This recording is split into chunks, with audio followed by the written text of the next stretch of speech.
So in March 2018, a member of the Parliament of Uganda made a few remarks in response to what the president said in relation to gender-based violence.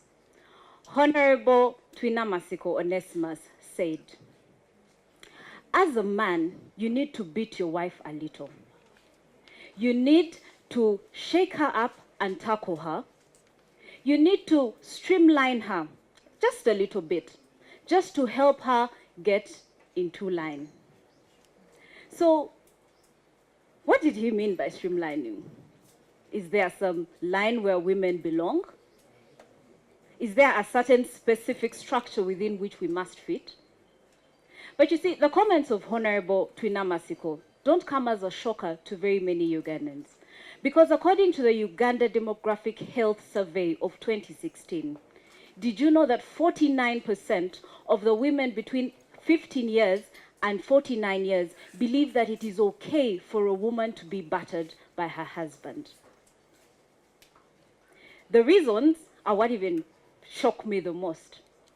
So these are the three key reasons why women can be battered, why it's justifiable for a man to beat his wife. 1, if she burns food. Now what confuses me is it the woman who burns the food, or is it the fire that burns the food? So why don't you pick a fight with the fire? The second reason is if she leaves home without his permission. I don't know if homes have a logbook where you sort of like check in and check out at the end of every day and write all your journeys. And the third reason is that if she talks back at him. Now, obviously, we really can't define what talking back at someone includes, because it moves from one person to the next. If we're discussing talking back, I think I would be a corpse right now, because I consider myself the queen of having a response for everybody. But that's a conversation for another day. So, aside from Honorable Twinamasiko, whose comments were outrightly dangerous, there are the subtle comments that come from a lot of people. For example, the retired Archbishop of the Church of Uganda, Right Reverend Henry Luke Orombi, said that women, we don't care how much you are educated.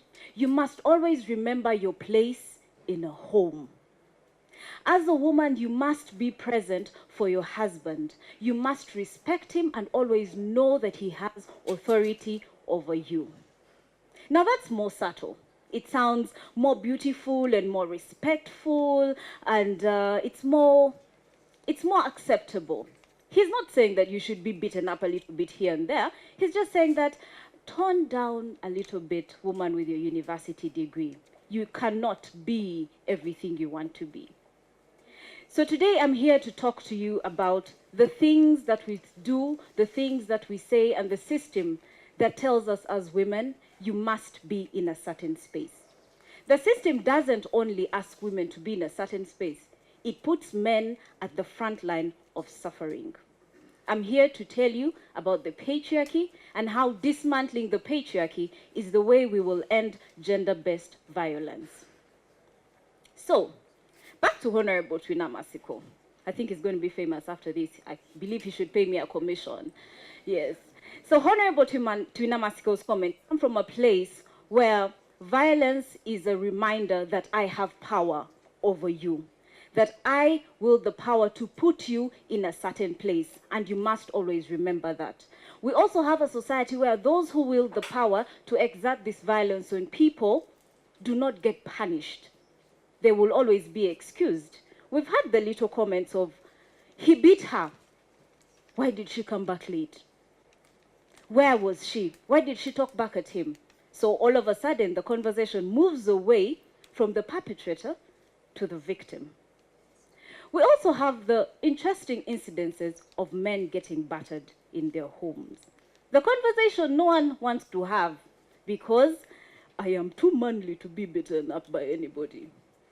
Or, what will they think of me as a man? A story was reported earlier this year, I can't remember the exact date, where a man in Soroti went to a police station to report that his wife was being battered. To his dismay, the law enforcement was laughing at him. And they said, how can you be beaten as a man? Like, what kind of man are you? If a man cries, our first response, our first instinct is to say that, why are you crying? You're a man. Be a man. You're not strong enough. So a man will get battered because he doesn't meet the standard that the patriarchy has set for him to be a man. So he has to be strong, he has to be macho, he has to be violent, he also has got to be rich. Because if he cannot provide, he is not a man. Haven't you had those sermons at your pulpits, for those who are Christians? That the work of a man is to be a provider. So if he doesn't meet that standard, then we might as well help him come up by beating him. Not necessarily physically, we could also torture him psychologically by reminding him that as a man, he is poor without thinking about the system that causes the oppression that brings us poverty. Now, when we talk about patriarchy, it looks like such a big word. It's a very academic word. Now, I'm a student and a feminist, and we have a way of understanding these words very easily because they exist in our world. So patriarchy is a system that provides for male dominance and female subordination. So in that system, men have all the power. They wield the power at whatever level it is. If you come into a rich society, the rich men will wield the power. If you go into a poor society where rich women might have power over poorer men, the men still have power over the poorer women. So it's a system that provides for dominance of men. I'll give you a very simple example. On 5th January, Winnie Byanyima, a prominent women rights activist and the executive director for Oxfam, sent out a tweet. She was in her village somewhere in western Uganda, and she said her neighbor walked up to her and knelt to greet her. And she asked her why she was greeting her and asked her not to kneel and greet her. But when the lady responded and said, as a woman, I must show respect to the people, to men and women older than me. And Winnie said this was a very dehumanizing ritual that we must bring to an end. I can guarantee you, for everybody who did not have anything to talk about in the new year, Winnie Byanyima gave them something to talk about, because the internet was awash with, how can you attack our culture? We are Africans. This is a sign of respect. It's the way women have always been raised. It's what we've always done. I don't lose anything by kneeling. But think about it. Women kneel for everybody. Now, when I'm 14, I kneel and greet everybody, and my brother is 12. When my brother turns 16, he will never kneel to greet anyone. So women kneel for everybody, men kneel for kings, and kings kneel for gods. Is it still a sign of respect? Think about it deeply. If it was respect, I think when we walked into this room, we'd just all be kneeling and greeting everybody. Because don't you respect your neighbor? Exactly. Let me take you a little bit to the space of the church. Now, for many of you who are not Christians, I'm just going to enlighten you a little bit on how it works in the church in Uganda. So when Maria decides that she's going to get married, the church is going to ask me to ask my parents for consent. But most likely my husband, the man that I want to marry, is not going to ask anybody for consent. It's just a subtle reminder that you are not in position as a woman to decide on whether you are able to get married or not. So until your parents say, ooh, you know what, I think you're ready to go and cook and scrub, please, here's the consent. Short of that, you're going to beg and cry. And after all of that, when you walk down the aisle and you're finally excited about it, there's always a man to hand you over, even when your mother has raised you for all of your years. Nobody will hear that a mother is handing her daughter over for marriage. And why do I need to be handed over? Don't I know what I'm getting myself into? No one is handing over the man for marriage. Now, when it comes to the men, we have a little beautiful culture of bride price. So bride price, the formal definition, is a gift presented by the by boy's family to the girl's family in appreciation for raising a wonderful woman. Men, don't you get raised well? Why isn't the girl's family giving you gifts, giving your parents gifts for raising you well? And then there is the conversation about gifts.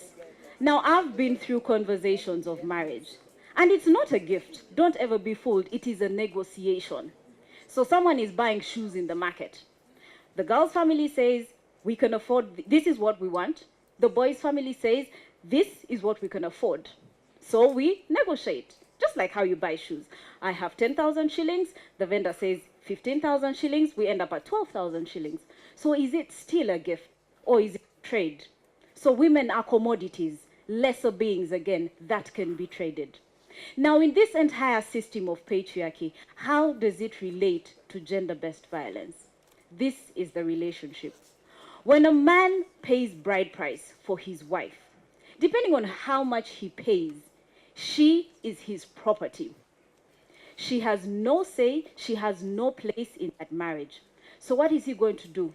Everything and anything to remind her of the work that he did so much.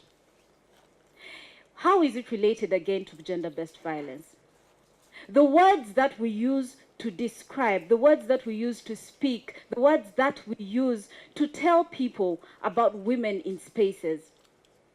For example, if a woman gets beaten in a home, it's common that they'll tell her, sit and cook. Now that's a direct translation from Tulo Fumbe in Uganda, which means sit and.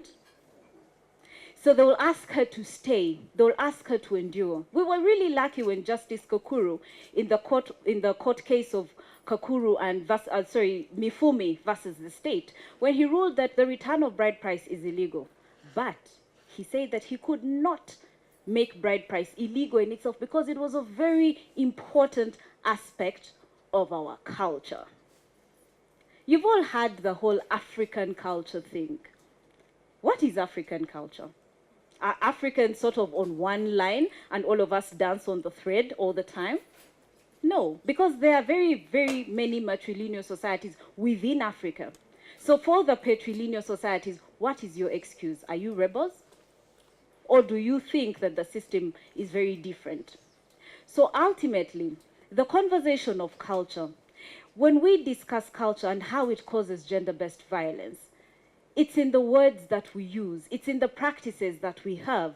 It's in female genital mutilation. It's in the idea of kneeling as a reminder of your subordinate space as a woman. It is in the suffering of men to know that for you to be a man, you must go through a certain amount of suffering in society for you to qualify. I've had a lot of men complain that women today are looking for money. It's not our fault. The system has taught us that you must have the money. So why do you, if you're not willing to change this system as men, why do you expect that women will be different from the system that you uphold the kind of, and churning out the kind of women that are present? When a woman gets a university degree and has a job, she is too much, right? When she has a bank account and is able to buy her shoes without begging and groveling before a man, she's too much, right? The problem with you is that you are too independent. I don't want people asking me for money. I'm happy with everyone being independent.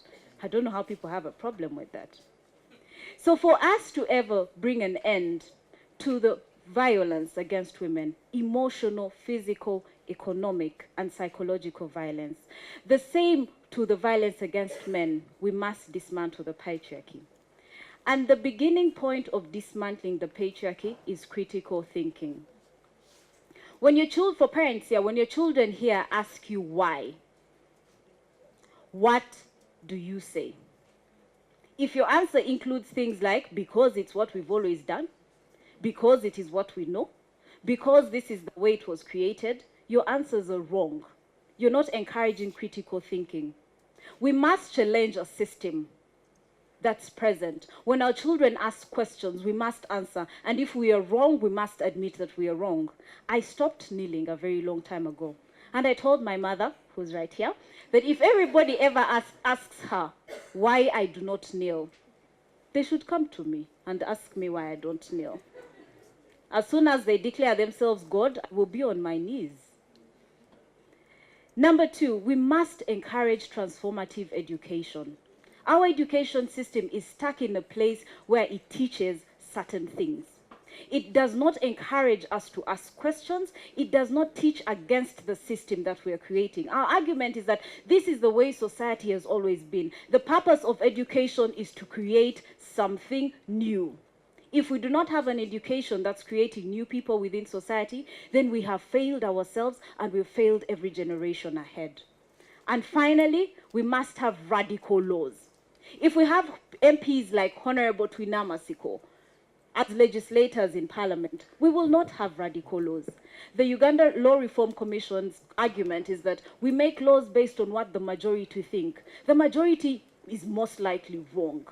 The majority has oppressed women for a very long time. Even as women, we are part of the majority that oppresses ourselves. At what point do we go beyond the majority? So if we're going to ever dismantle the patriarchy, then we know that we are going to end gender-based violence. So I'm going to encourage everybody here, as you leave this space, learn, relearn, and unlearn everything that you have known for all of your life. 27 years down the road, 40 years down the road, it might be hard, but it is possible. And nobody ever made a decision to bring change if they did not choose the path of madness. So I'm going to encourage us today to take the path of madness and break a system we have known and come to love for a very long time if we are ever going to end gender-based violence. Thank you very much.